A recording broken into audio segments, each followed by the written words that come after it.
Care package inbound.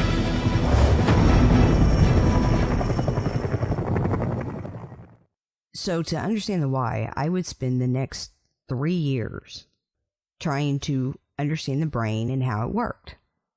The best way I have figured out to explain it is I've basically cut the brain into 2 sections. Okay, you've got 2 brains now. You've got the thinking brain, which the prefrontal cortex, that's like the executive part of the brain. That's where your thinking comes from. It's the part of the brain that when you're upset, it goes, stop, that's your boss. If you cuss him out, you will get fired and then you won't have a job. It keeps us from being stupid. Then in the emotional side of the brain, which this is where anything having to do with instinct survival is housed. You know, all your emotions, your pleasure, pain, anger, fear, sadness, sexual feelings, and affection. In this emotional brain, the 2 parts are the hippocampus, which that has to do with memory, you know, long-term memory.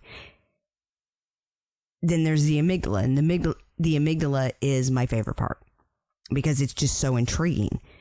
It's the alarm system.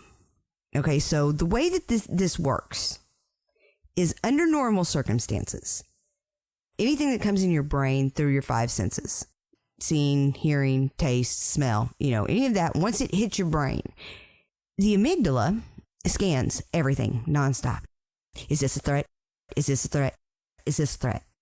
That's all it worries about. The amygdala answers one question and one question only, and it's stated by Daniel Goleman. It's, do I eat it or does it eat me? This is not a question you want to go Google, because if you do, if it's a dangerous situation, you're dead. Okay, the amygdala is a hair trigger. I mean, it's messy, it's nasty. It makes rapid judgments about a situation, like just before you even have time to think about it. It doesn't think, it doesn't know anything about reasoning or anything like that. So here the amygdala is scanning everything, and it goes, oh, danger, danger, danger. And it activates the flight or flight response. You know, it may activate it, but then the thinking brain shuts it down.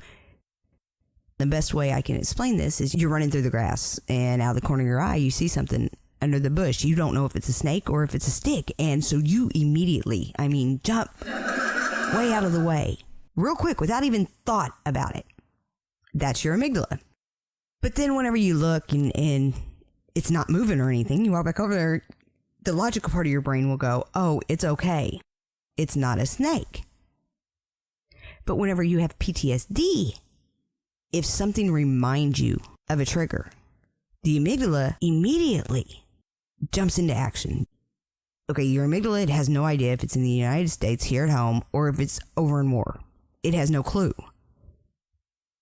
So when a veteran has, let's say he's in combat and his trauma has something to do with a helicopter. Well, here in the United States, whenever he hears a helicopter, he's going to get a surge of anxiety and react, because the amygdala, basically, what it does is it is so powerful and its only job is survival.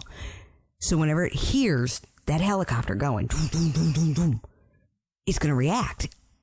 Your thinking brain cannot, with PTSD, it cannot override it. You know, the amygdala basically sits on